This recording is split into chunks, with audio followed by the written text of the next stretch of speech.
Yuba-Sutter.live's local government live streams are presented by Plumas Lake Self-Storage in Plumas Lake, where lifelong local residents are helping other residents keep things safe, providing indoor storage units, outdoor RV and vehicle parking, moving supplies, and Penske truck rentals. Details at plumaslakeselfstorage.com.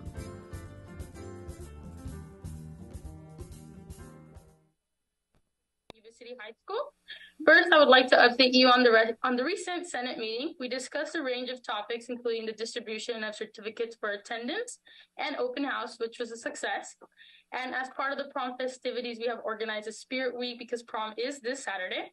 So Monday was Monochrome Monday, followed by Surfers versus Bikers on Tuesday, Wacky Tourists on Wednesday, Stunt Double on Thursday, and Signal Light Day on Friday. We encourage all students to participate and showcase their school spirit throughout the week. And furthermore, I would like to inform you that next week is Teacher Appreciation Week, where we will be showing our gratitude to our hardworking and dedicated teachers for their constant support and guidance. Additionally, Senior Sunset is scheduled for May 26th, which will be a memorable event for our seniors as they say goodbye to their high school years. And of course, prom this Saturday. And we are pleased to inform you that everything is running smoothly, and we're excited to see our students enjoy themselves in a fun and safe environment. And I would also like to take a moment to express my deep gratitude for being given the opportunity to serve as your ASB representative to the board. It has been an incredible experience, and I have learned so much during my time in this position. And I'm thrilled to continue serving our school community as your newly elected ASB president. It has been an honor. Thank you. And I'm also pleased to introduce you to the rest of our ASB team. Gabby Rojo as our ASB Vice President, Tracy Walker and Leo Molina as our ASB Rally Commissioners, Mia Farmer as your new ASB Rep to the board, Verlene Basra as ASB Secretary, Nancy Tena as ASB Clubs and Orgs Representative, Manjot Saroy as Brown Mob Commissioner, and Olivia Lewis as ASB Elections Commissioner. Together, we aim to continue to make Yuba City High School a welcoming and inclusive community, and we're excited to bring forth new ideas and initiatives that will enhance our students' educational experience. Thank you all for your time and support, and have a wonderful rest of your evening.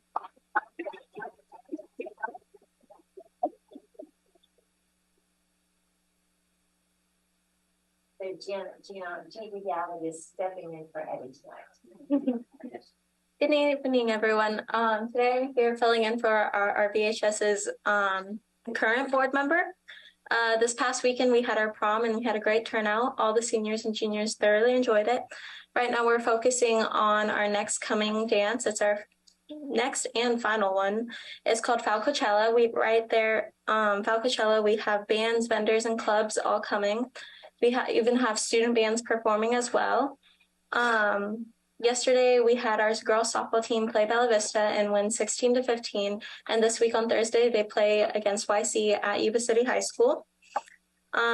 This next month, we have a lot coming up for our seniors. May 1st is our commitment day. And so what we are planning is we have multiple photo shoots seniors are going to be able to take with their, what college they're going to with multiple symbols of it.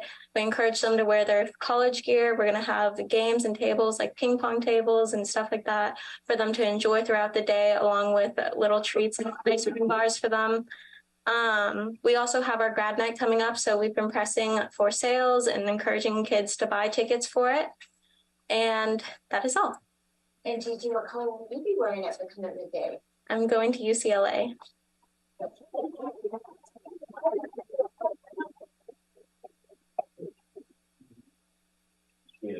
Moving forward to student recognition.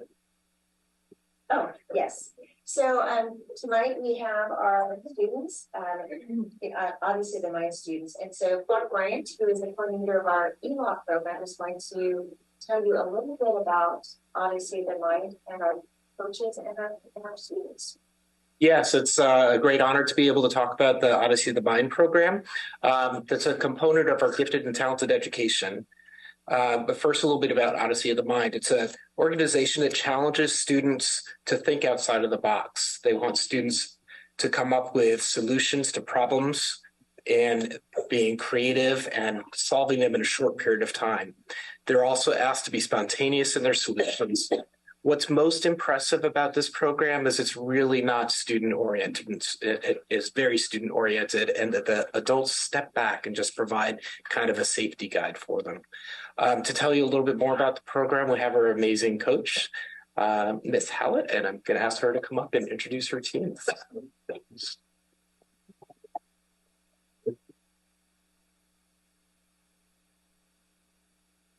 Go ahead and you guys can send either way, whichever way you want. Good evening, and thank you for having our Odyssey of the Mind team come and be introduced to you. I am super excited to let you know, as I'm sure some of you already do, that we not only competed once, not twice, but now we are headed to our third competition. We are going to World Finals in Michigan in a little less than a month. As Clark said, I am their coach, but I literally have nothing to do with this. It is all them. I'm just their safety officer. I keep them from running with scissors and playing with pencils, right? They do everything else on their own. And this team got to their state competition, and they had to build a ship. They built their ship and it refused to move. They only have 8 minutes, by the way, to complete their whole scenario. For 2 of those 8 minutes, it didn't move.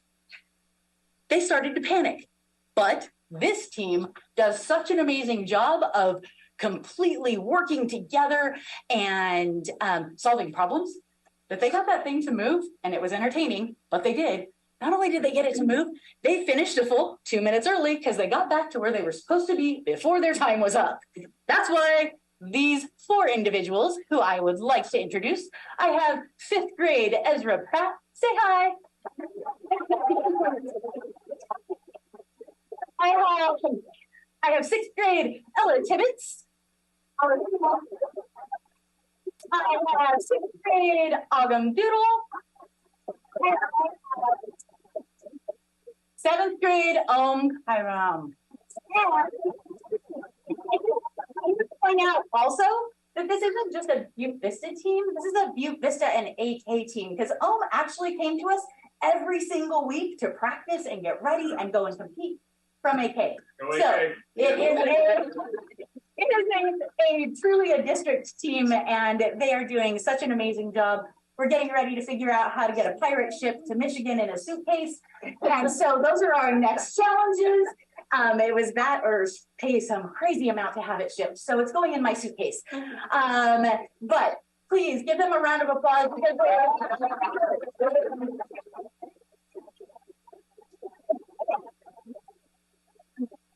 All right. Agam, right? All right. Here. Thank you. Ezra. And Ella. Congratulations. And the rest of the presenters of the night. This is the bar right here, right? So thanks for having us. Absolutely. We like to take pictures. Huh. Hold up your certificate so they can see. Yes. Awesome. Wow. Thank you very much and congratulations. Congratulations. Well done. Great job. And great play. All right, so also tonight we have our student athletes in the audience and from the winter sports. And so I'm going to start academically. We'll start with athletic director Phil McCauley to introduce the coaches and students. Sure. So Phil McCauley, thank you for having us aboard. Thank you for your continued support of athletics throughout the district. We appreciate it. And we have a bunch of wrestlers here tonight. Coach Aliman, Coach Thornton, Coach Azevedo, and Coach Colburn are here. And if they want to come up and share the successes, come on up. Yeah, thanks.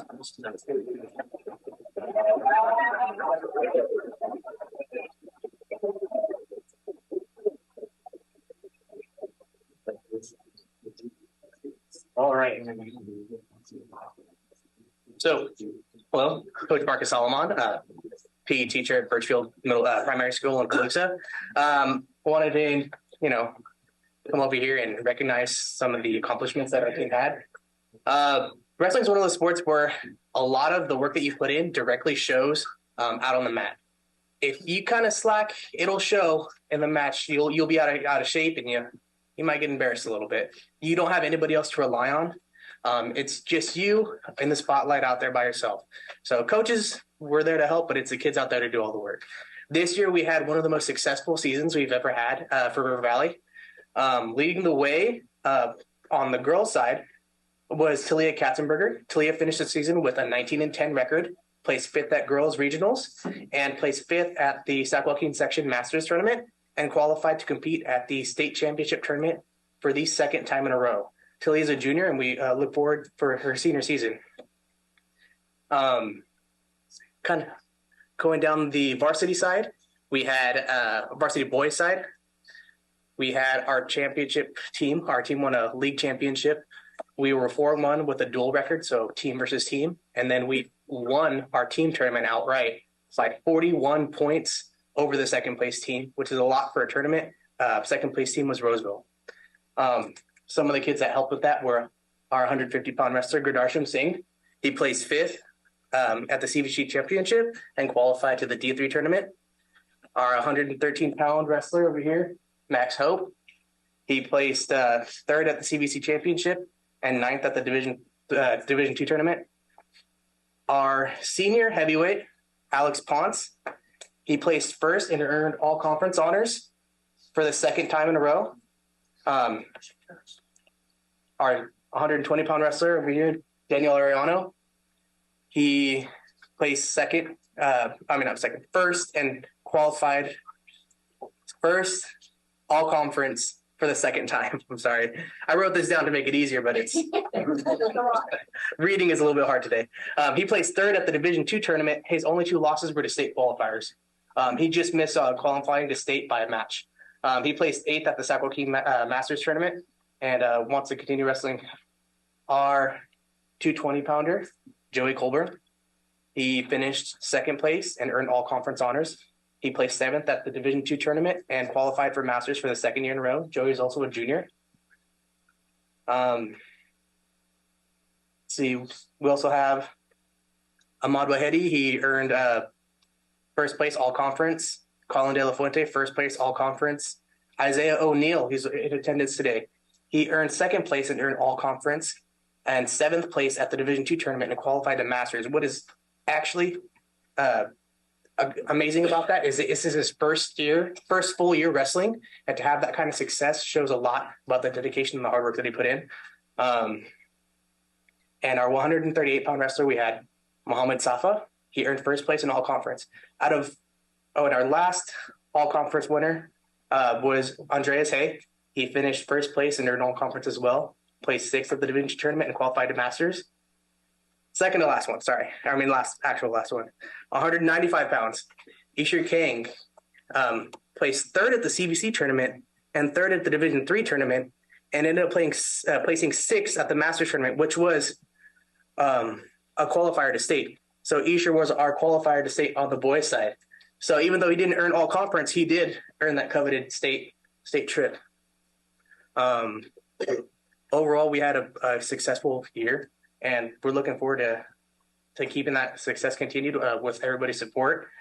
Our boys varsity team placed 3rd place or higher in 5 out of the 7 tournaments they competed at this year, including winning a championship at the 43-team Battle of the Buttes tournament. And we're really excited to see what success these guys can keep going. Out of, 14 weight classes, River Valley had 8 in the finals and earned 8 out of 14 all conference honors. So we're very proud of these young men and women right here. I'd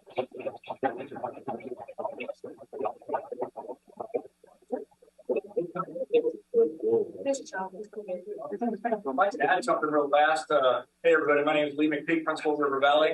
Not only do we have an amazing group of kids who just work their tails off all year long, the adults that were making this happen and the culture that they create for our student athletes is second to none. And I want to make sure we give these coaches a great round.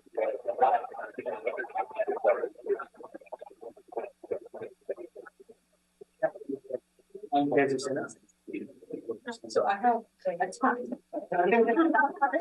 Max. Max. Set up. Congratulations. Daniel.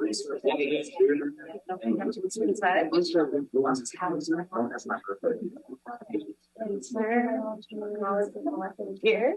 Congratulations, bud. Ahmed. He's not here. Colin. Isaiah. You're welcome. Andreas. And Mohammed. Congratulations, guys. Yes, I'm not. So Joey? Yeah.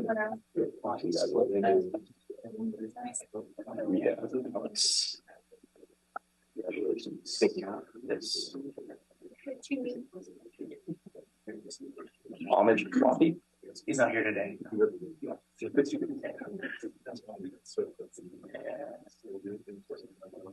Prince? Prince is not here though.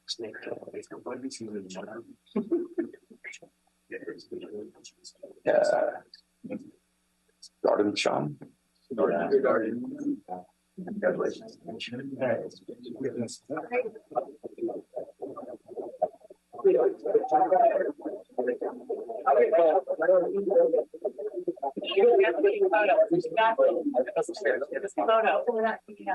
Guys, settle here. All right. Oh, good. That's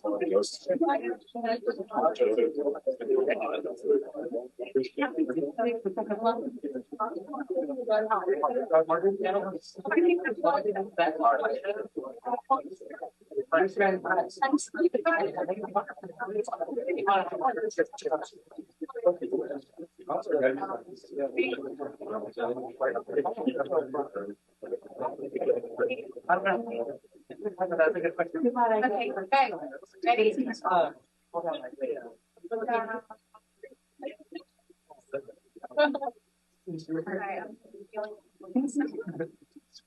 What camera do I look at? Oh,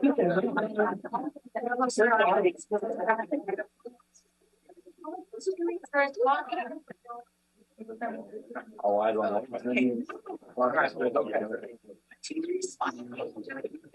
Oh, no. Thank you very much.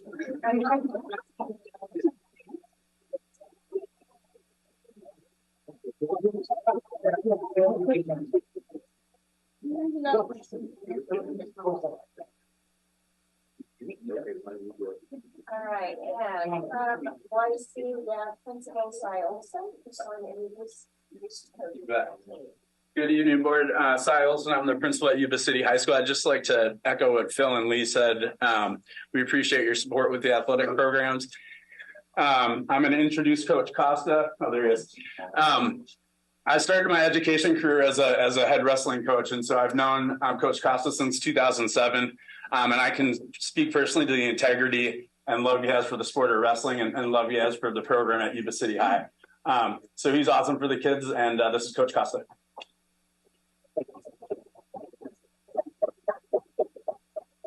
How's it going, everybody? I know some of you, I know a lot of you out here. Real quick, like Mr. McPeak was saying, you know, it's kind of the community. Just to give you guys an idea of how that works.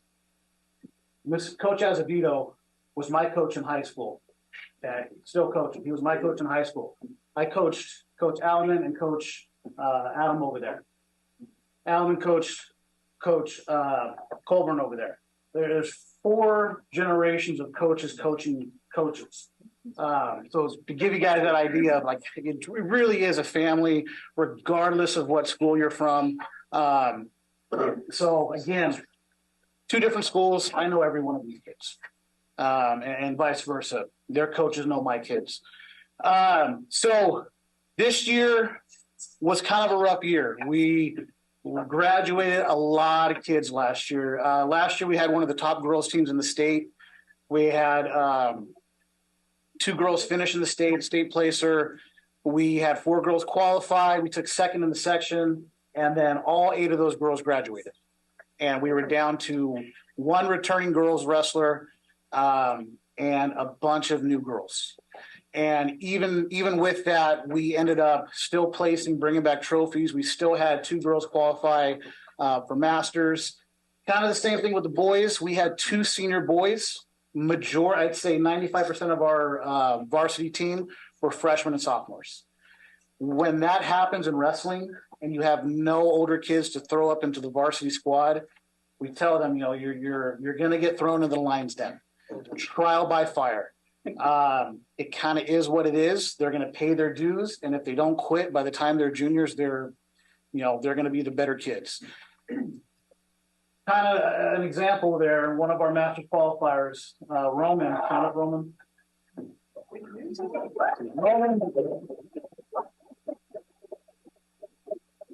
Roman's a big kid. Last year he wrestled at 220s as a freshman. This year he was 195.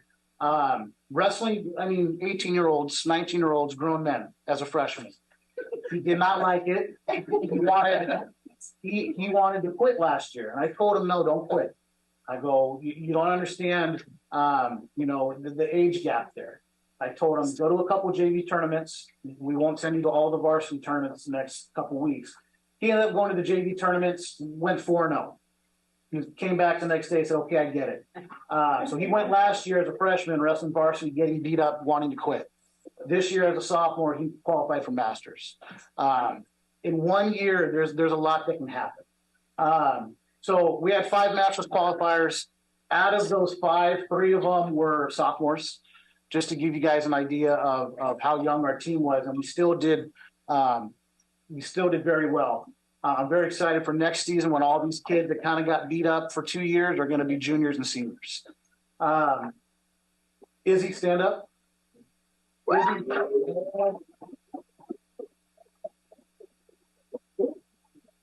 Izzy Trevino, sophomore, league champ, masters qualifier. Another example of a freshman thrown into the fire last year, and then this year just did awesome. One of the best kids in our league. One of the best kids in the area by far. And then Roman, another one. We had another senior, Preston Bulls, that was another league champ, masters qualifier. Vicky Franco, stand up. Senior, our wonderful senior girl, masters qualifier. And then a first-year wrestler, never wrestled before, Shanika Smith. Raise your hand. A first-year wrestler. They didn't know what she was doing, came out, qualified for masters. That's very rare. She did awesome. So again, like I said, lots of young kids. We're very excited for the next year when these kids are seasoned. Just proud of them. The RV kids, we kind of knew this year we were not going to beat RV. We knew that right off the bat. These kids have been putting in work. When you see these kids in the off season coming into our room, our kids going into their room, kids going out to, the Sutter program practices, wrestling is very different than a lot of the other sports. We get along. If we don't have the other teams to practice with, we don't get much further. Just last week, we had some of these kids in our room. We had kids from Sutter. In the off season, these kids practice together. During season, they're fierce competitors. In the off season, they're who they practice with. It's not uncommon to see a bunch of RV and YC kids up in the stands, sitting together, sharing food, hanging out, and then go beat each other up on the mat, and then go back up and hang out again. So I like the fact that our teams are fierce competitors, but it's still community when we come here. Like Coach Allen said, there's only 14 weight classes, so there's 14 champions in the league. There's 6 other schools in our league. We brought back 7 champions to Yuba City from our 2 schools. Half of the champions in our league were from this town. So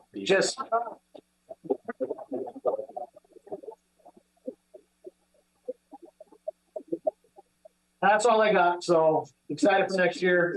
See you guys. Those of you guys that are wrestling in college next year, good luck.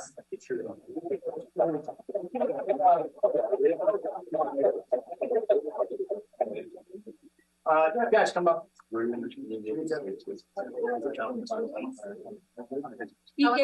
very good.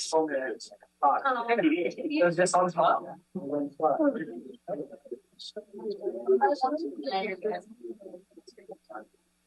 And this is our assistant coach, Coach Tues.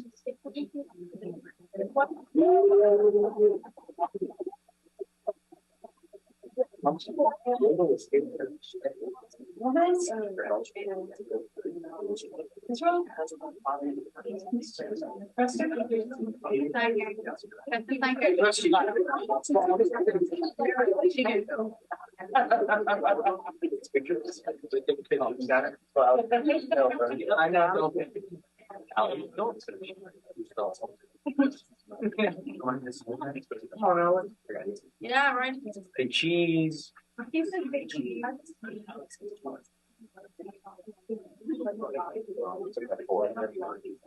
One more, sorry. One more. Geez, give me that. Okay,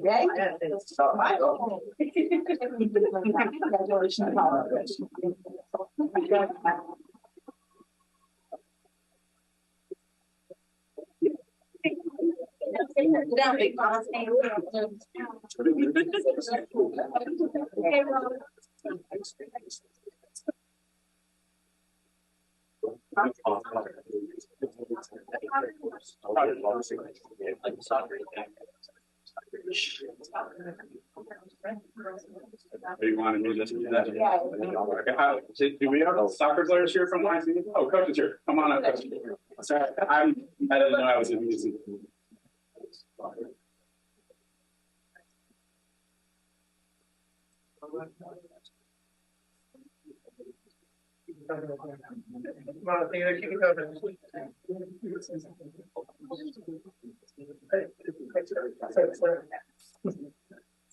Hello, everybody. Hey, thank you for having us here. We appreciate that. Thank you for recognizing all these wonderful athletes. Girls soccer is very proud to be here. We had a very banner season, I think the best in the history of our school. We were 14-5-3 this season, and these two girls were a major part of that and reason why we were so successful. So we actually tied for 4th place this year. We're 1 game out of 3rd and out of the playoffs. So they do girls soccer playoffs just a little bit different. They don't rank you within your divisions. They just rank you overall and take somebody from your league. So our league is really, really difficult. We have a number of teams that are constantly ranked in the top 20 in the Sac Joaquin section. So normally there's like 4.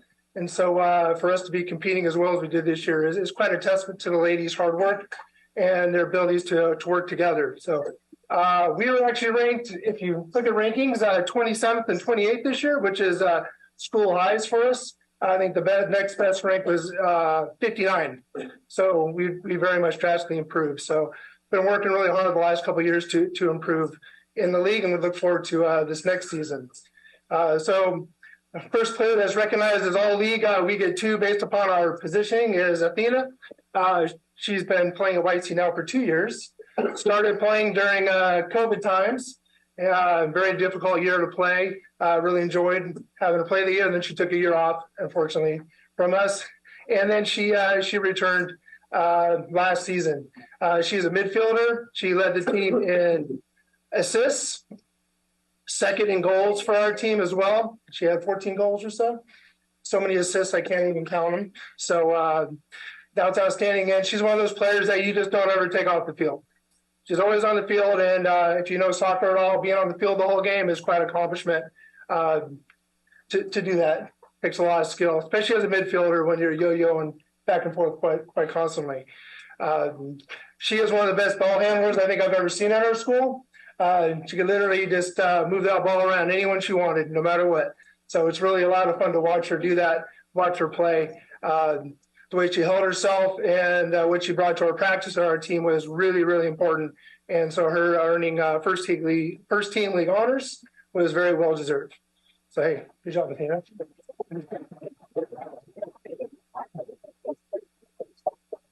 So we hope to see her again next year. She'll be a senior next year. So we definitely hope she comes back, or we'll have to find someone to drag her back to our team again next year. No more years off in between. So she also plays club soccer. So both these girls are busy year-round playing soccer. Soccer is a very, very busy sport, so they're extremely committed to what they're doing. It's not just something to be taken lightly, something to be recognized very much so. Next is Lorelai. Unfortunately, Lorelai is a senior, so we have to do without her. Laura has so many accolades that we would be here probably for 2 days trying to explain all the things she's done in her 4 years as a varsity player at Yuba City and a 3-year captain. So she was an outstanding leader. If ever you need anything done, you say, hey, Laura, let's get this done, and it's just done. It's done to a very high standard. So as a coach, you love having those players that can just take care of things and be a positive, good leader that help with the team. Laura this year tied the school record for amount of goals at 48. I got that right? She would have broke the record, except she was being too nice to Athena and let her take a couple PKs for her there. But you know, that's a testament to her doing what's best for the team at the time, and so we appreciate and recognize that. Laura has been All League 3 times now, so this is her 3rd award that way. First team All League, so she was our forward and our forward all 4 years.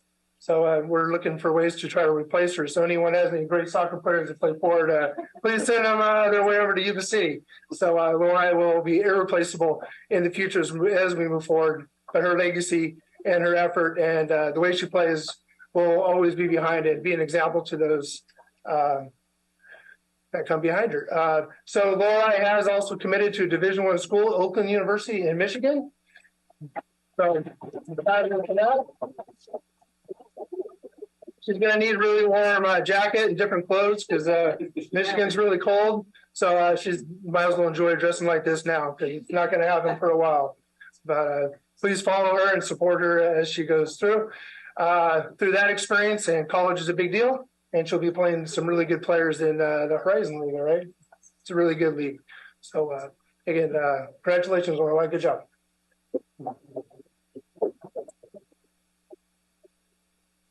Thank you all very much.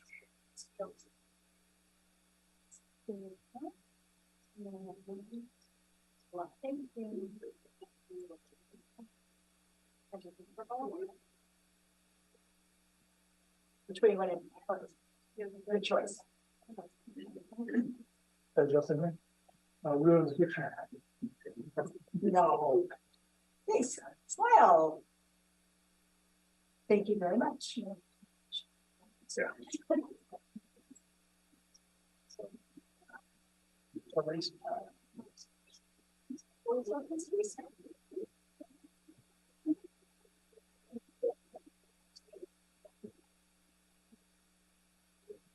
Is Boyd Soccer here from Yuba City? They're not here. What's that? Oh, yeah. Okay, so I'd like to, again, Cy Olson, Principal, Yuba City High. I'd like to call up a standout athlete and student that's graduating from Yuba City High School, Korean volleyball. Around the club.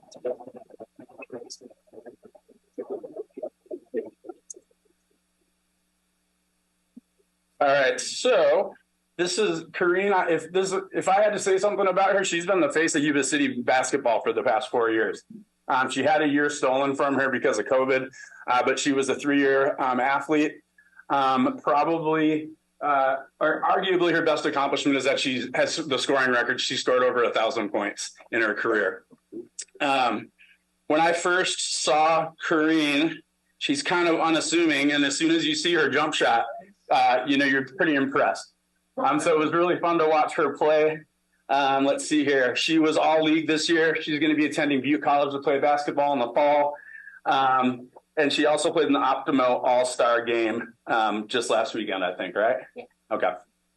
So she's been a boon to Yuba City High School, an awesome student. I mean, when I think of Yuba City Honkers, Karine's one student that comes to mind. It's been awesome to have her, and she will be very difficult to replace. This is Karine Dollywell.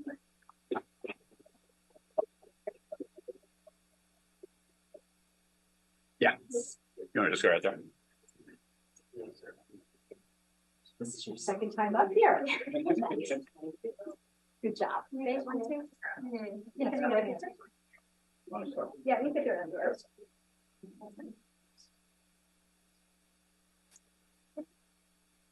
Thank you.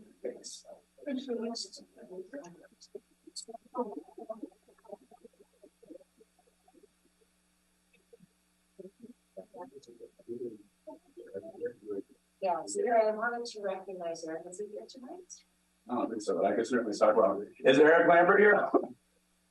No, Eric Lambert. Do you want me to speak to them? Yeah. To his character?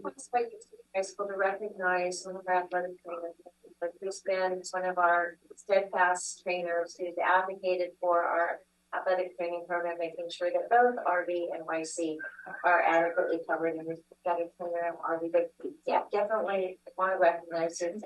20 years. Yeah, so I was actually just talking to him at the basketball game before I came over, or volleyball. This is his 16th year. So Eric Lambert is our sports med teacher, and he is, sorry, I'm trying to be able to address everybody. And he is also our athletic trainer. So he's worth his weight in gold. This guy is at work for a minimum of 12 hours a day. A lot of times 14 to 16 hours a day. He's there for the kids. He's another person that I knew through the wrestling community. And yeah, I couldn't say enough about Eric Lambert. He's another person that would be considered maybe the face of Yuba City High because he's been such an institution there. So yeah, we can give Eric a round of applause. You want me to just keep going? Okay. Also, like what Eric was, we brought in a sports medicine CTE program into our district, and Eric grew that program to the point where we needed to add extra sections and another teacher with our other athletics. So he has done a lot for athletic programs in our community. So our thanks to him. He's working right now, I guess. He is at work right now. Yeah, he's trained tons of kids to go on into the sports medicine industry. So yeah, he's a special part of the campus for sure. All right, I have one more. Miguel. We don't have a certificate. Did you move on to that? I'm still going to call him up. Is that okay? Okay. So Miguel's here with his lovely family, and gosh, the third face of Yuba City High. Let's give him a round of applause.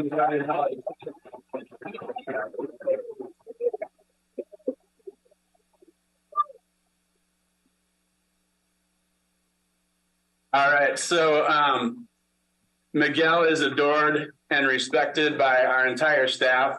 This is what he looks like all the time. Huge smile on his face. Him and I are on the radio all the time. He responds immediately every single time. He's one of those guys that you know is always going to be there for you.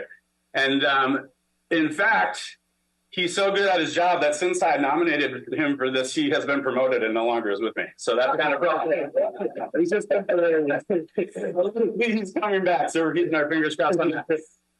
Let's see here. So yeah, he's just a hard worker. Everybody loves Miguel, and he's always ready to go.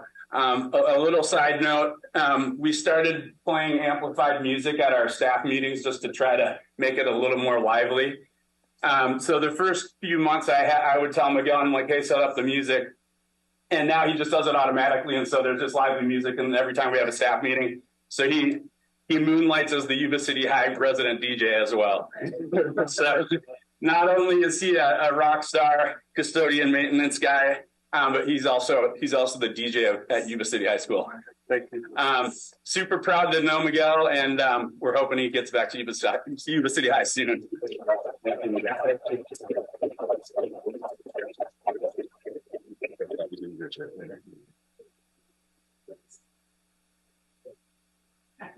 Thank you. Thank you. Thank you. Thank you. Thank you.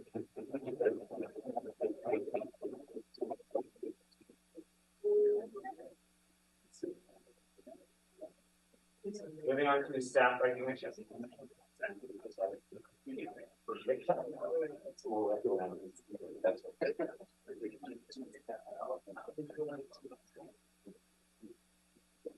Well, good evening to our Board of Trustees, staff, and audience members. It is that time of the evening or of our board meeting where we prioritize time on the agenda to recognize members of the district staff who have engaged in unique or extraordinary acts to educate today's students to succeed in tomorrow's world. And in so doing, personifying the YC USD mission, which states our students and staff will be lifelong learners, creative problem solvers, and responsible, ethical, and respectful contributors in a global society. The board has prioritized this time each meeting because the recognition shapes a culture of overall excellence by increasing productivity, promoting retention of top performers, and encouraging ongoing improvement. With that, I'd like to pass the lectern to our site and department leaders or managers who are here this evening to present our certificates of excellence. And we will start with Mr. Greco.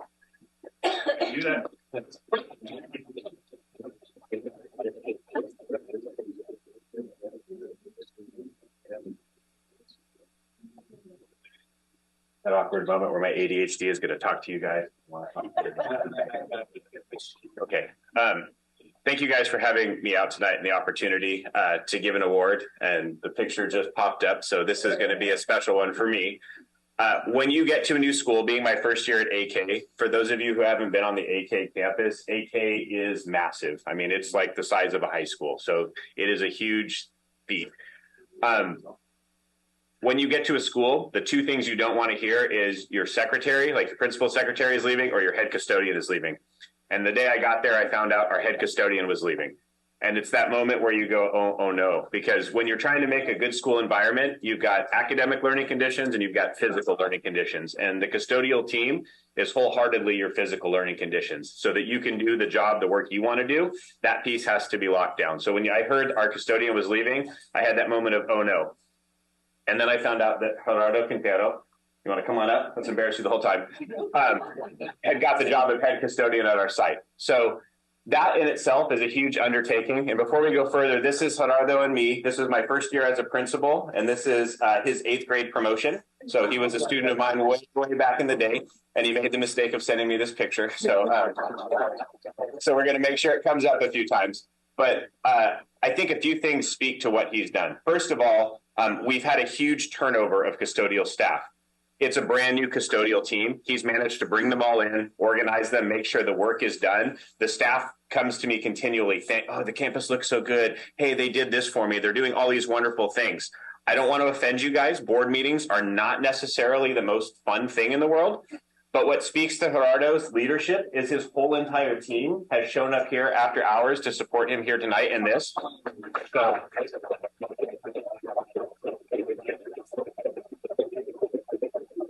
So it doesn't matter what it is, whether it's putting together a garden for somebody, whether it's doing the regular duties. Speaking of duties, every now and then there's that unequivocal elementary code brown that we've got to call out, and then Gerardo and the team are there. But it doesn't matter what it is, whether it's fixing something, finding a set of lost AirPods. He serves as a mentor for kids. He serves as another campus supervisor. He's our custodian. He rallies the troops. He keeps people coming in to help. He keeps the campus looking beautiful. So if you were to come by the school and say, wow, AK looks amazing, that is Gerardo and his team. And we thank you so much for everything you do.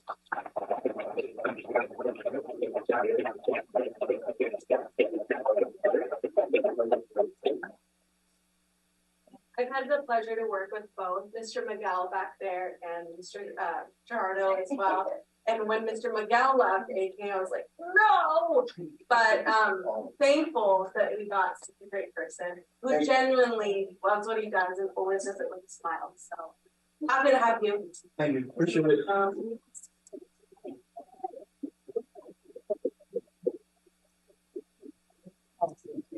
Thank you very much. Thank you, sir.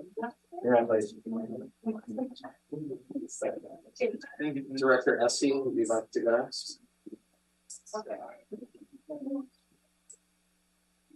She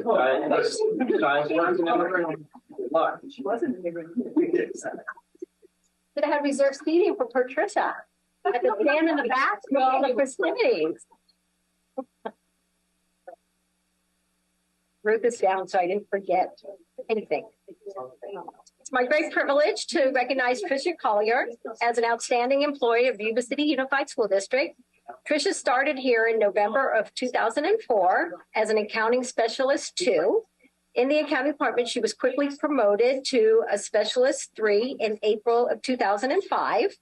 In December of 2007, she was promoted to a confidential payroll specialist. And in January 2016, she was promoted to payroll manager. In October of 2017, she was again promoted into her current position of accounting manager. And along the way, she took all of these positions and she really learned what she needed to. She was self-taught. She really made them her own positions and really benefited the district and everyone else. There's two of the accomplishments that I think are super big accomplishments. And one of them was 4 years ago, we moved from our QSS accounting, fiscal software, HR software into a new software system called Escape.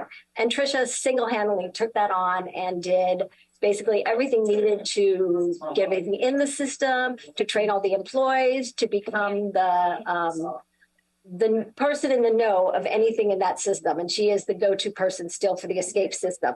And it's a super big job, but when you have to realize in our systems, you've got every single person, every single vendor, every single account code, all of that has to be put in manually one at a time. So it's a huge feat that she took on. And the second really important thing that she does is she is the lead in all of our audits. And we've had a lot of them lately. And they request massive amounts of information, literally hundreds of information. And some of it she can access herself, and some of them she has to get from other people. And she continually is proactive on asking and requesting, and she's so diplomatic and just keeps at him like a pit bull until she gets everything. And so she single-handedly makes us look really good in all these audits. So I thank you for that. She's also a parent. She has 2 daughters that attend our school, so she brings that perspective to the district also. And we really appreciate that. She is recognized throughout the district as the person of knowledge to go to ask questions. When she takes a day off, I get a phone call and it almost always starts with, Trisha's not here today, but maybe you can help me. And it's never that real confidence. They're kind of like, I know I'm talking to the B team. I understand if you don't know it. But she comes back and she makes everybody's job easier. So thank you for all you do. We truly, truly appreciate it.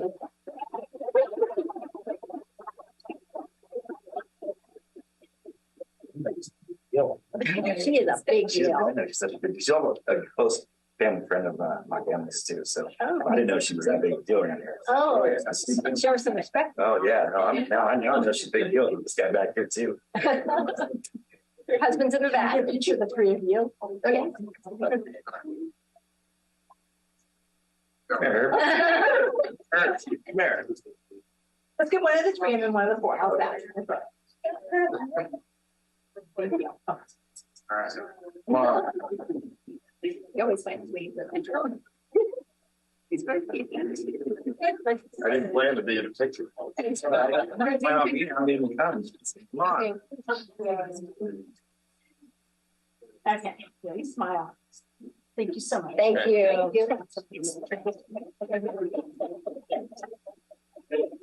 I'm going to give our students a chance to circle out. I know they're going to tell their parents they'll do their homework and they'll do whatever they can. Yeah, guys. Tomorrow is study hard.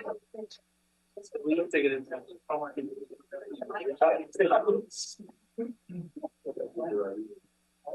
More about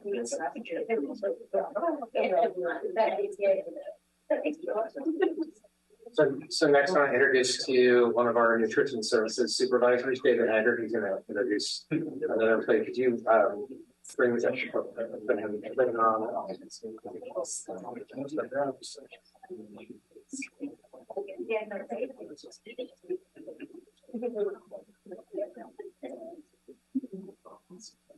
Good evening. I'm here to recognize Wendy Carr. Hello. She has been working for the district for the last 18 years. And in 2022, she came to work at River Valley High School. And at River Valley High School, we took on a new concession trailer, or we call it the Falcon Shack. The problem with the Falcon Shack is this had problems. It's had leaks in the roof. The blower fan didn't work. Just on and on things, that ongoing repairs to keep this thing going. And in the meantime, she pushes carts in the rain and the wind and the snow, the sleet, the hail, like a male person across campus to serve kids in this leaky Falcon Shack. Now, I don't want to think that the leaky Falcon Shack is still leaking. We've got it fixed and everything's fine. But this is the lady that pushed all that food across there and did a fantastic job with our students, and the students just love her. She's a very kind person. She's a great addition to the team at River Valley, and we just appreciate her very much. And she does an outstanding job, not only with that Falcon Shack, but with all the folks that are at River Valley High School. And I'd like to just appreciate you and tell you how much we appreciate you. Thank you very much.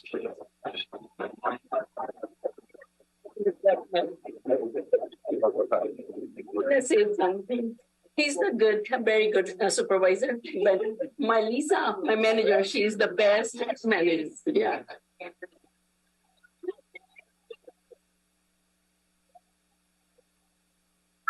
River Valley, and that cafeteria staff is amazing.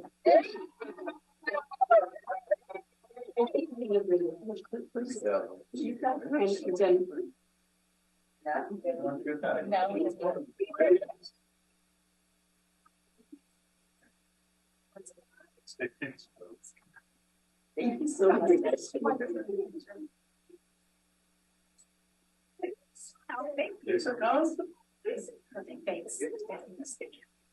Thank you so much.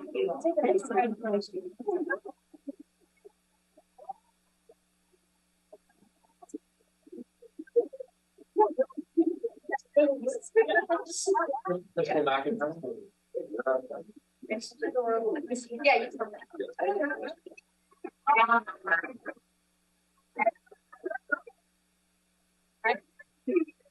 I love it, and she deserves it. I want to first of all thank Cabinet and the board for introducing this aspect of the board meeting, because there are so many wonderful things happening across our district and at our school sites, and they only happen because of the wonderful people that are standing at the school sites making sure it does. And when we put out this nomination, it was no surprise that Aisha came to the top of the list from the staff. Yes. Because and when she found out, she was the first to just say, no, it needs to go to somebody else, because that's, I think, one thing about her that's so amazing that everybody can see around her. She is that epitome of a humble leader. And she is in her classroom every day working for the benefit of those kids, encouraging her team, encouraging our staff, the most positive person that you will come across, with a smile that is just incredibly genuine. She doesn't recognize the impact that she has on the people around her and her students. I mean, she literally can, I don't know, they are singing along with her. Tara's daughter's quoting things from her consistently. She speaks to children in a way that they believe in themselves, that they know that they can be successful. And that's what she does. It's not just her kids, but it's the staff around her. She helps you feel like you will be your best. And she just builds that efficacy in every single student and staff. And that is why she's completely adored, and why she's standing before us today.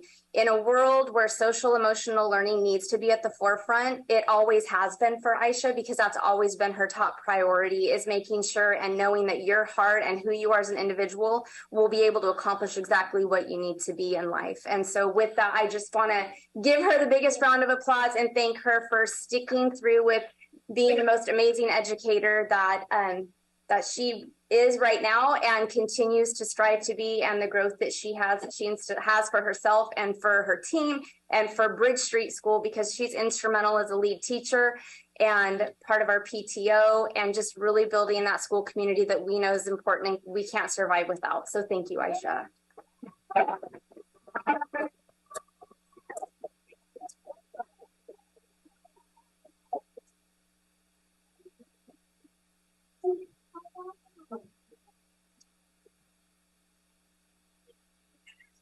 Thank you. Thank you. Thank you. Thank you.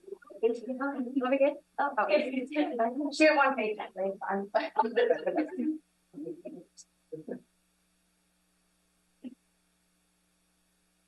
Where's the quiet? I'm hungry. Thank you. Thank you. Thank you. Thank you.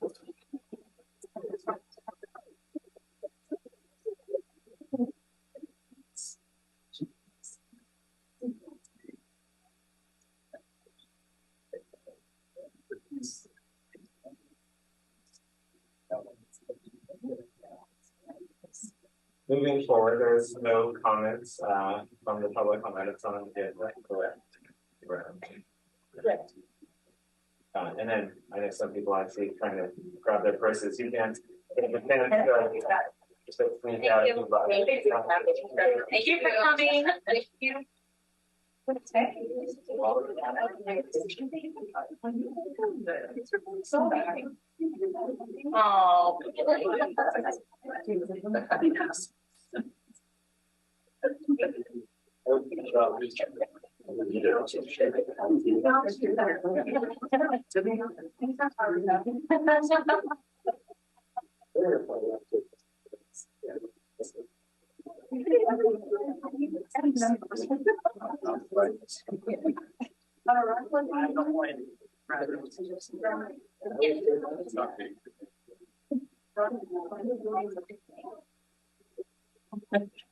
Robert, can you speak on the door? I got you. Yeah, we don't want to have so much fun in there that we disturb them.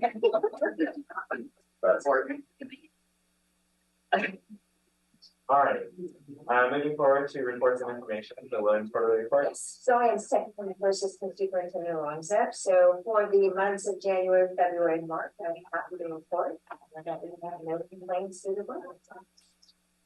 Thank you. Moving on to the consent agenda.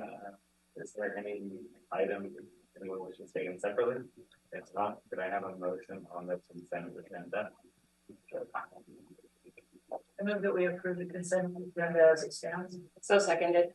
On a motion by member Pretty and a second by member Ciociola to approve the consent agenda, all those in favor? Aye. All those opposed? The motion carries. Moving on to action for the name of your furniture. Yes, I present tonight the Health and Education Services Division. We are expanding our teaching programs. We're adding 4 throughout the district for the 23-24 school year. So we will be purchasing the furniture with the new TKs. We also have been piloting at the high school level, and so this purchase also includes furniture for those teachers who have participated in the pilot, and then also some additional pieces for our elementary, middle, and TK that needed to be purchased. May I ask a question about the high school furniture pilot? Is it being piloted in every discipline area? If I remember correctly, yes, it was in the meeting, science, ELA, the 4 cores. The 4 core. The 4 cores. Okay. Because each is so uniquely different. That is why high school is a little bit challenging, and that's why we started with, I know there's a science teacher, there are a few math teachers, ELA and social studies, because of the uniqueness of those disciplines, and also CTE and art. So they're starting out with just a small pilot of the 4 cores. Comprehensive high schools represented in this pilot program? Yes, I believe so, and also our Cal. Okay. Thank you. I just have one question, just to confirm the surplus part on this, it's just to have extra furniture. Correct. No further questions? I'll second. On a motion by member Dami and a second by member Pretty to approve. All those in favor? Aye. All those opposed? Very much. Passes. 14B, could I have a motion on the compulsion suspended contract and readmission case? I'll make the motion that we approve item 14B. A motion by member Quilty, a second by member Donnie to approve is discussed in closed session. All those in favor? Aye. All those opposed? 14C. So this is a motion to approve 200 interactive flat panel screens for the classrooms, and essentially there's been a pilot program. Several different technologies have been piloted. Robert Cookman, Director of Technology, has been working with Ed Services to get basically input from the teachers on what's working in the classrooms. And this was the final decision. And essentially, since we're putting new furniture into classrooms, this made sense to kind of do a full upgrade. So those were the first classrooms that this technology is being introduced into. We'd like to hopefully continue to put, as we expand the furniture, continue to put new technology into the classrooms. So replacing the smart Yeah, so this is also an effort to standardize the technology, right? So in the classrooms, but yes, it is. It's replacing overhead projectors because we have lots of different technologies out there, and these are have much more features. What funding sources? So this is coming out of our LCAP supplemental concentration funds. So that's a funding source. Are we just going to surplus the tech that's coming up? So we'll go through a surplus process on that. If it has value, it will be auctioned off. If it doesn't have value, it will be disposed of.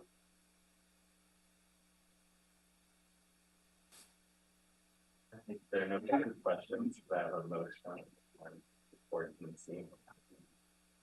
Motion to approve. 1 second. On a motion by member Ciola and a second by member Ford to approve item 14C. All those in favor? Aye. All those opposed? Hearing none, the motion carried. 14B, cancel renewal of licenses. So this is a standard contract for our Microsoft licenses. So it's basically a kind of a routine approval for the 23-24 school year, and it's really just all of our Microsoft tools, and I'm sure there's some server stuff in there. But if there's technical questions, I'll probably ask Robert to jump in on this one.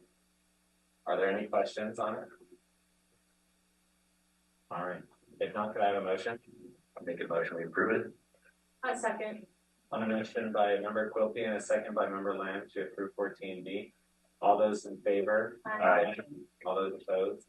Hearing none, the motion carries. 14E, approval of April Lane panel replacement. And I am still up. So okay, so we're getting on the facility side of things. Mark Button has put this together, but essentially this is an electrical upgrade at April Lane. And we went out to bid for this project. There's more of a description in the board agenda, but essentially we had one bidder, responsible bidder for this of $110,000. I have a question. Yep. So, well, obviously we're going to do the master facility plan review. Is there a particular reason why we are not waiting on this? Well, there's a lot of projects that you'll notice, and we have several more here. Even though we're going through a facilities master plan, we still really have an obligation to make sure our facilities are safe and in good working order. And this is kind of this rose to a level that we just can't really wait. But if there's further questions, I would probably ask the board president to recognize Mr. Marfutton. Do you have anything else to add to that? Well, the only thing is that it has to be able to pass. It's an older panel, so we really can't wait. We need to get this replaced as soon as we can. Thank you. No further questions. Do I have a motion? 1 second. On a motion by member Dami and a second by member Pitty to approve 14E. All those in favor? Aye. All those opposed? Hearing none, the motion carries. Approval of April Lane Admin Office Remodel Project. And so this is along the same lines, I would say, that we've had plans for a while that we've been working on every year. Mr. Button kind of have a cycle of things that just rise to the top of just need to get done. And April Lane is at that top of that list. They really don't have a lot of security as far as when people come into the entryway, they can just kind of get right on by the school staff. So this is a way to make the school more secure and just increase the overall operation of the school office. And so we went out to bid for this project as well. I'm going to recuse myself from this voting. I'll make a motion that we approve. Second. On a motion by member Pretty and a second by member Ciola, can we take a roll call vote for the recusal? Member Ciola? Approve. Member Dami? Yes. Member Core? Yes. Member Lamb? Yes. Member Pretty? Yes. Member Quilty? I'll recuse myself. President Roscoe? Yes. Thank you. 14G, approval of River Valley High School multi-purpose room Flooring content. Okay, more maintenance and facilities. The flooring over at River Valley High School needs replacing. And so this is on the list of kind of planned projects for this year. And Mr. Button has gone out to bid for this, and we have 2 bids, slightly the lowest bidder, which is KYA Services at $166,000, coming out of our fund portfolio, which is our facilities fund. And so we recommend approval of this project as well. Yeah, so it just seems strange, and I noticed in your staff report, there wasn't anything detailed, but River Valley is fairly new school, and we're already replacing the floor in the multi-purpose room. So can someone speak to that? Yeah, I'd like to recognize Mr. Mark Button, if we can, Mr. President. Yeah, so we recently did this at View Vista as well, replaced the multi-purpose room gym at View Vista. What happened in the era they built View Vista, River Valley, and as well as River Bend, they had some problems with the concrete, and that ended up decaying or causing the floor to fail. So now we're going back and have to replace the floor system. And part of the bid, you'll see there is also a moisture sealer in that to prevent future damage. So then is this something we'll consider in the future with our future building, that we're not going back? Well, there's a lot of reasons why. It was really failure in construction and how they did the testing. And that was obviously before my time. I'm not sure the process they used.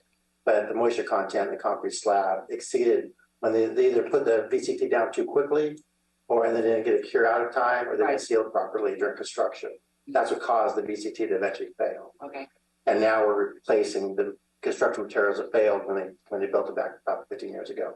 And you actually seen the failure occur several years ago. We're just trying to now go back and replace this for it. I see. Is the original contractor not in some ways responsible? No, it's way past the warranty period.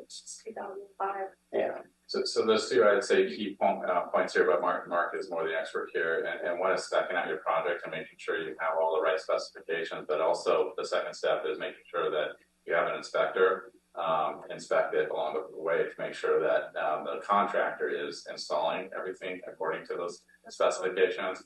I don't know what happened on this project, but those are 2 key steps that will help ensure future projects. Okay. Is it? But there must be records as to who did that concrete pour, right? Oh yeah, we'll have records, but at this point. But I know. That's all. That's all for that question. I'm just asking as far as for the future.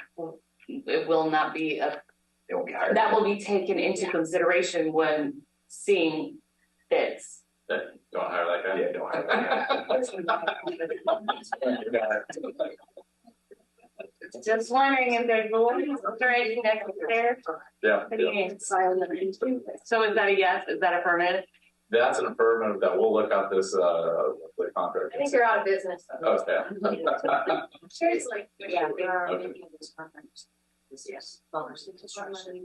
Yes. Yes. Okay. So this isn't bond or insurance or anything like that?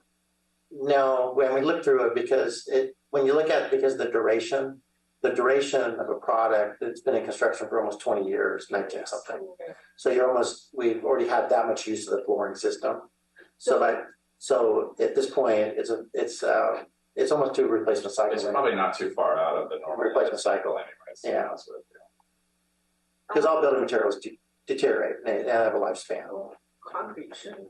Well, it's not the concrete that failed. Oh. What happened is the concrete's fine. Okay. It's the VCT material on top of the concrete. So what happens? Like a leave-in? Yeah, it's the actual floor material seat. The VCT tile, it's a vinyl. When I say VCT, it's a vinyl composition tile. Okay. And it's a tile flooring that you actually have down. What's happened is sometimes construction contractors get into a rush and the concrete doesn't cure properly. Right. And if it don't cure, have enough time to cure, you still have a lot of moisture content. And if the moisture content, when the VCT is put down too quickly, then that ends up being absorbed into the tile, and then causes the tile to fail, especially the adhesives and stuff. So what you actually seen was on these tile floors that, and it was the same process that actually happened at View Vista, like I said, River Bend and River Valley. It actually caused the VCT to actually bubble, is the failure on it.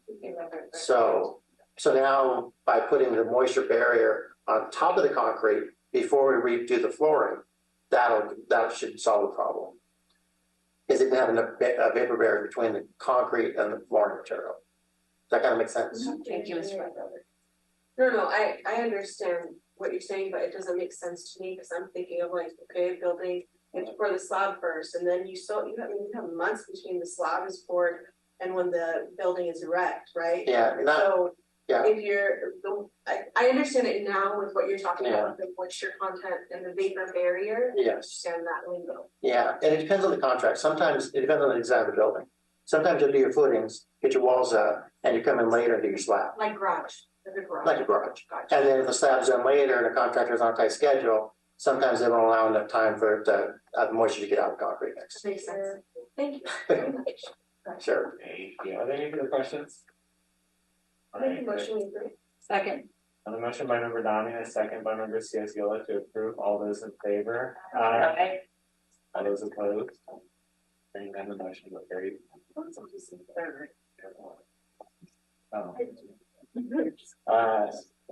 Board reports, information discussion, committee reports.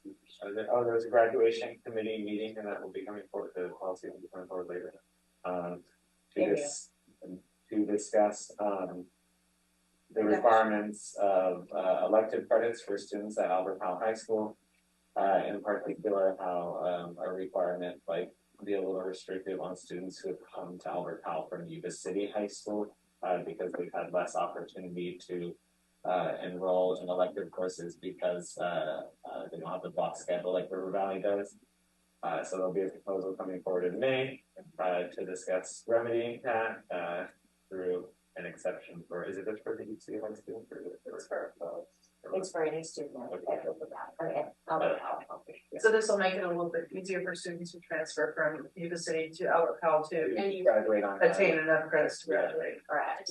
Because we're currently being held to the same number of credits as a Yuba City High School student at 220, and it's impossible once they get there to get all their elective credits. So Principal Ronzullo has the data to show the kids are meeting their core academic requirements, but there's no possible way for them to earn 36 credits of elective credit. So there's a proposal coming forward. I have some, and I appreciate this, and I think it's a good idea. I was a little dismayed. I never got a response.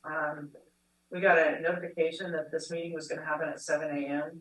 and the notification was pretty quick before the meeting. It was. I had no idea that there was going to be a meeting. I was out of town, and I asked that it be postponed or moved, and I never even got a response from that. So I was a little dismayed about that. My understanding was that you should have received a phone call. Did not. Okay, I'll look into that. But in all fairness, where I am camping, I have very little signal. All right. Which was one of the reasons why I asked that it be postponed, because there was no way I could zoom in on this meeting. So. All right, I will share that information. I would appreciate a little bit more notice and at least a response. Okay. Apologies, I understood the phone call could happen as well. Otherwise, yeah. Okay. Is that for the graduation requirements? Mm-hmm. I thought I signed up for that as well. I don't know. I might have gotten added instead of you because I was surprised I was on it. So maybe. I don't know that we've actually really discussed and nailed down the committees that we're on with the new board. I think there's been a lot of wiggling, but we also have to do governance, and I think that through that we were going to do board priorities and then continue what was. Yeah, and I think it would be great to have board priorities and committees together. Okay. I think that would be a good idea. We can do that. All right, there are no committee meetings for all right. Did you have a board meeting? No, that's not next week, sorry. Written communications from the public, I have been correct. Or okay. All right, comments from employee representatives, nose goes. Okay. I'm catching on first. Good evening, board. My name is Mercedes Geraldo. My pronouns are she, her, and hers. And I am the chapter president of Yuba City Unified Chapter 265 of the classified unit. So, and I started out with my pronouns because I'm one of my goals, personal goals with my evaluation, and that is to better serve our all of our communities, right, including our LGBTQ community. And 5 of us just got back from the para conference, and I want to talk about some of the classes that, at least that I took, and not just me, we ended up a lot of times in similar classes or same classes or different sessions. And one of them that I did was supporting supporting trans and non-binary students, and learning that just simply saying those pronouns helps those students within that community understand that we are there for them, and that we support them regardless of their orientations or their diversity. So that was a very empowering class that I took. Another one, empowering burnout. And I took away, we always say it's okay to say no. It's okay to say no. And oftentimes we forget that. We're yes, okay, yes, I can do that. Yes, I can do that. And we just pile on and pile on. And I really took away from that what's really best for me is what's best for you. I can't support you unless I'm at my top, or if we are at our top. And so I think it's important for us all to realize that. Took classes on well-managed schools, intervening with troubling behaviors. Dr. Randy Boardman is an amazing speaker. I actually took a couple of his classes.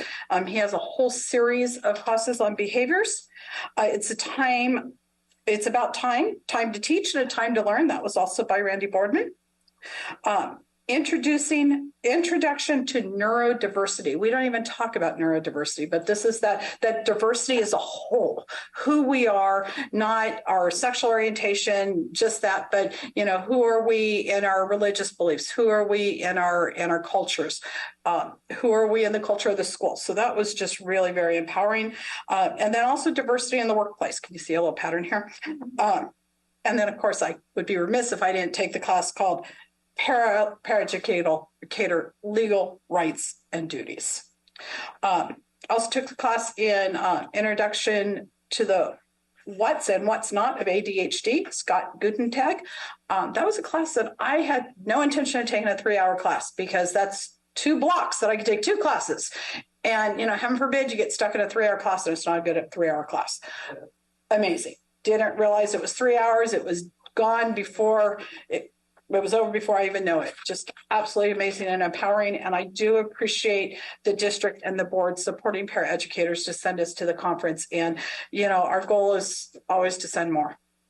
We can't provide this level of training in district with the quality of speakers, the quality of trainers that we have. So we do really appreciate that.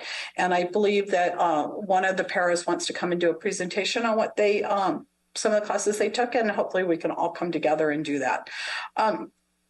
So moving on, we do have a reclass meeting on Friday to just look at folks that feel that they're working out of their classification and doing duties that are much greater than what they should be doing. Sad bit of news, our health insurance went up 11%. In contrast to our 7.5% raise. So, that was very disappointing to hear that our health insurance was going up 11%, and quite shocking. I'm getting lots of emails, and I can't even imagine what they're getting at the district office. Recognizing our classified employees. How many of those coaches up here were classified workers? Many of them. I would say probably about half of our coaching staff are classified workers. Well, maybe not half. Probably equal number of certificated and classified workers in our coaching positions. And then, of course, there's those coaches that come from the outside. Special shout out to in IT, our very own Miguel Corona. He's one of our techs at Yuba City High School. Miguel attended our annual conference last year and got real excited when he saw some awards coming up for newsletters and that sort of thing. He's like, hey, I could do that. I'm like, hey, I need a communications officer. You're in.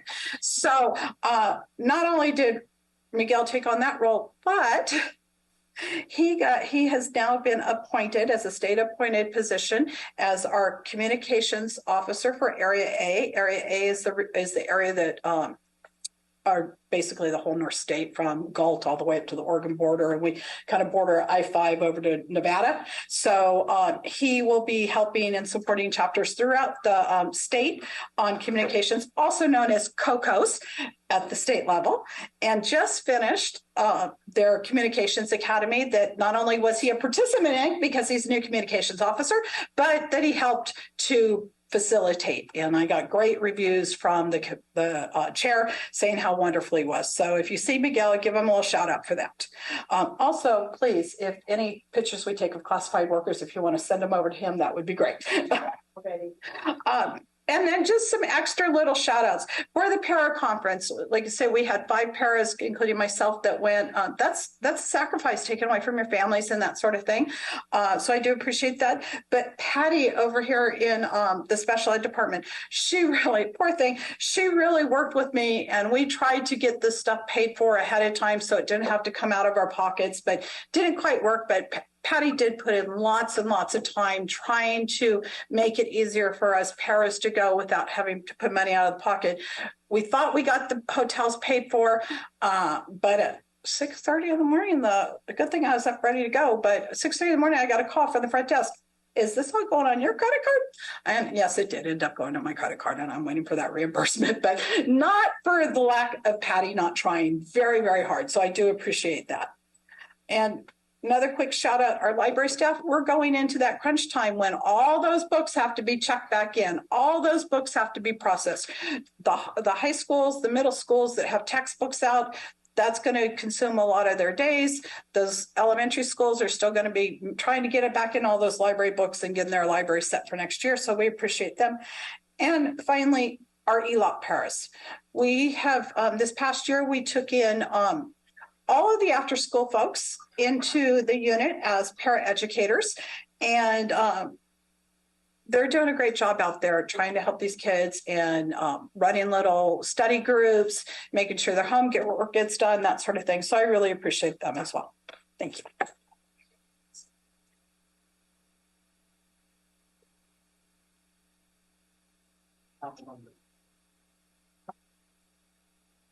Good evening again, board members and cabinet and staff, and the smaller audience this time around.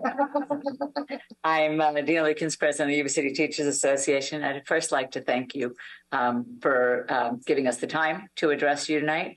And thank you for allowing those speakers who went over the 3 minutes to go past their 3 minutes. It's you can talk in front of a classroom of kids and be really comfortable, and then be asked to address this group with all those folks standing behind you, and it's a little less comfortable. So I appreciate your understanding and giving them some extra time. I'd also like to thank board members Dami, Kaur, and Roscoe, who joined us at dinner on Monday night. Heather Fee and Michael Westcamp were there, as well as some CTA dignitaries. Our CTA board member, Mike Patterson, was there, our representative to the NEA board, that's the national board, was also there. So we thank you for taking the time to join us for dinner. We also thank Kirsten and Ms. Pretty, who let us know that you weren't available. We appreciate the fact that, we all have busy schedules, but we look forward to continuing to build relationships. And that's really what the purpose of those meetings are, those invitations are, is to build relationships. We're all in this together. And this is a true community effort to educate our students and work together. So thank you for taking the time to join us. And we hope that you might be able to join us at future opportunities to hang out and get to know us. So thank you. And then I'd like to address just some numbers. In our preparation today, I want to let you know that the 10.5% that we proposed represents a $6.1 million cost to this district, while the district's LCFF revenue, if you only consider the district's LCFF revenue based on the district's numbers, increased by $13.2 million. That means our proposed increase is half your LCFF revenue increase. Seems as though it could be, it's affordable for the district to be able to do this. We hope that we can make progress Tuesday. We really are optimistic. We really don't want to be at impasse. We want to reach a fair agreement. We want to be able to go out to the community and say, we got this. We're committed to this together. So I really do hope that on Tuesday, we will see some progress and be able to reach a deal. And then I want to address your board action tonight. What I'd like to address is, while I appreciate this district's investment in tech and investment in providing those new TVs, I believe those are the new TVs that were just installed in one of my colleagues' classrooms, room 306, Mr. Siemens' classroom. He was super excited to get a new TV. So I don't know if those are the same TVs that are going in. My issue isn't with spending $1 million on improving tech in our classrooms. My issue is spending that $1 million at a supplemental concentration grant. So you are spending ongoing funds for a one-time expenditure. That $1 million is available as an ongoing expenditure and could be used to close the gap between our proposed salary increase and your proposed salary increase. So I do hope that that will come into play as we try and make some progress at the table. We won't be at the table, actually. We'll be in separate rooms with a mediator running between us.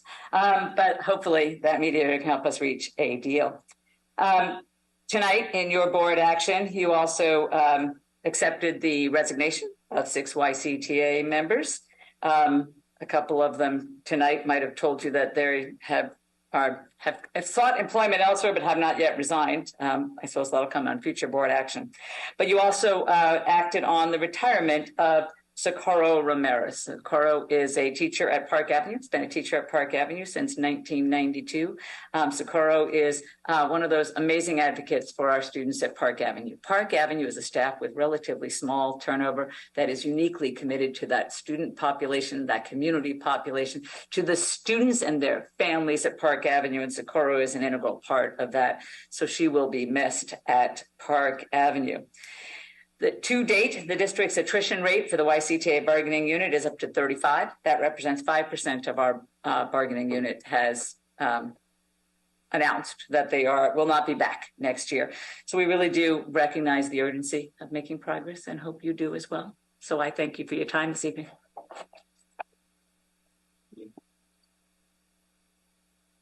Comments from board members?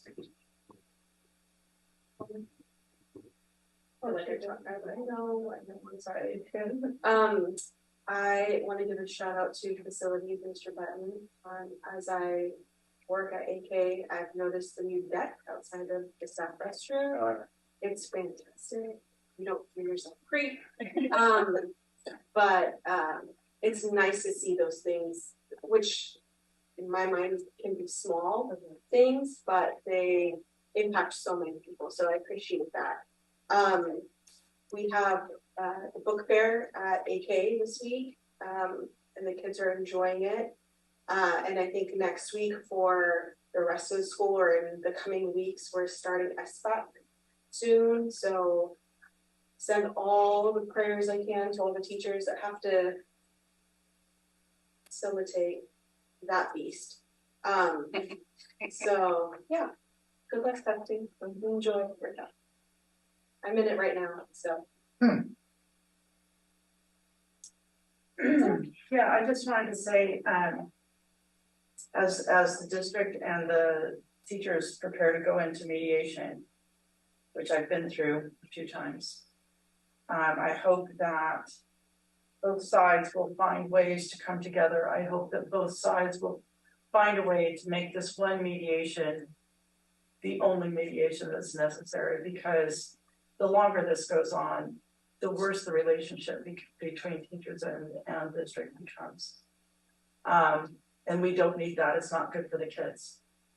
And I'm not saying that, it's just not good when things are tense, as much as everybody tries to move on and not let it affect anything, we're all human beings.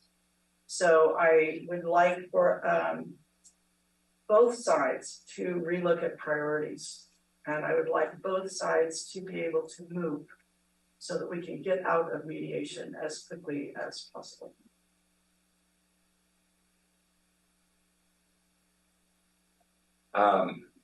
upon a recent school site visit at Park Avenue, I know they are pretty excited about getting their school painted. So it's coming up this summer, but I've also noticed about my recent drive-bys that they are getting in the process of getting their mural on the side of their school. And I know that from talking to staff, they're all pretty excited that they actually see the progress that will start to take place. Was pretty cool. So looking forward to seeing what the mural finished product looks like. Pretty impressive. Yes. And just to piggyback off of that, this Friday will be my last school site visit, and it's been a real pleasure to. Not ever, just in the circuit. Right. Oh, right. Yeah, yes, absolutely. In this first district tour, what I'm affectionately calling the district tour, it's been a pleasure sitting down with all of the administrators and especially them and teachers, allowing us to, pop in their class, ask questions, and get a feel for our community and our academic community and colleagues. And so, again, I want to thank Laura and Doreen again for organizing that for us, and look forward to any and all interactions that we have in the future together as we work together. So, where are you going, Brian? CDP.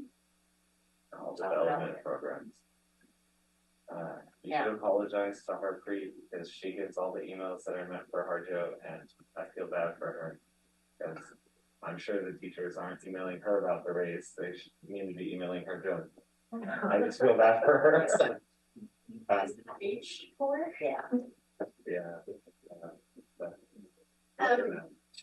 Sorry. And then Shelly and I went to Landcrest's little play, The Princess, the new clothes. Yes, it was adorable. It was adorable. It was 15 minutes, but it was adorable. And the kids were cute. And they were very gracious and welcoming. And her teacher, the drama teacher, so cute. It was adorable. She was one of my students too. We're just gonna put that on everybody. Unless you go. Yeah. One of my employees, she was in a prom. She's amazing. Any other comments? I know. Comments from the superintendent? I just have a few announcements. So this week is Administrative Professional Week. That way a long time ago, this was Secretary's Day, but it is now Administrative Professional Week, and actually the day to celebrate administrative assistants is tomorrow, Wednesday. So we will be, each of the sites do something for their staff, and we will be acknowledging our administrative team, our assistants, all of them here at the district office tomorrow. If you'd like to join us for lunch, you are welcome to come on board. 11:45. So I'm going to do we are in the throes of the start of testing. The staff have been working really hard to practice testing, and are gearing up for the official testing that has started and will continue for the next few weeks.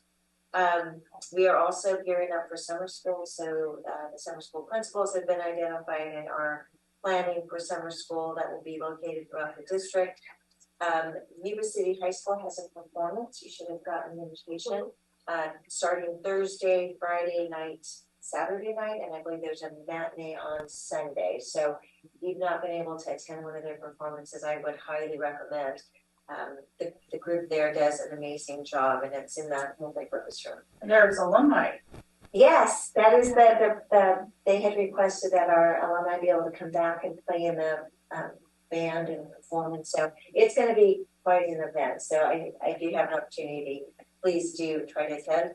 And it is close and fast and furious, almost the end of the school year. I started to hyperventilate when I realized there's like 5 weeks of school left.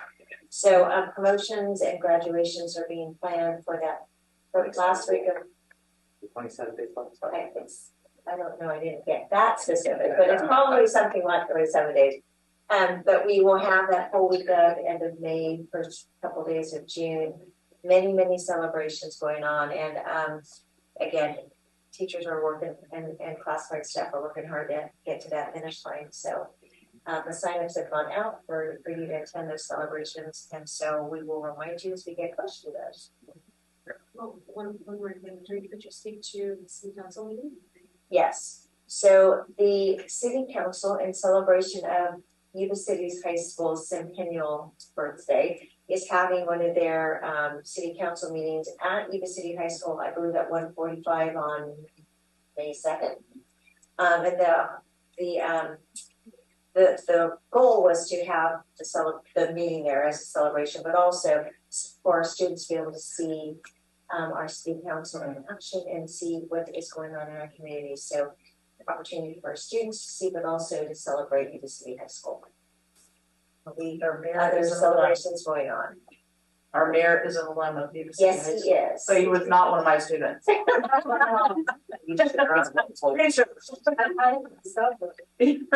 Yes, he does substitute in our district. So yes, many of our local dignitaries are alumni of our schools. So, and there's children in our schools, and you probably have taught their children stuff. Probably. So it's a little bit of work. Superintendent Sumi, I don't have any comments. I feel like it's been such a long time because of spring break. So if I get that back together, I probably forgot what I was doing half the time because that spring break just really threw me off my routine. So sorry about that. Our next board meeting is May 9th, 2023. Probably say the year. I don't know. Open session begins at 7 p.m. May I have a motion to adjourn? I motion to adjourn. I second the motion. On a motion by member Core and a second by member Kofi. All those in favor, aye. Aye. All those opposed, carrying none. Yuba-Sutter Live's local government live streams are presented by Plumas Lake Self-Storage in Plumas Lake, where lifelong local residents are helping other residents keep things safe, providing indoor storage units, outdoor RV and vehicle parking, moving supplies, and Penske truck rentals. Details at plumaslakeselfstorage.com.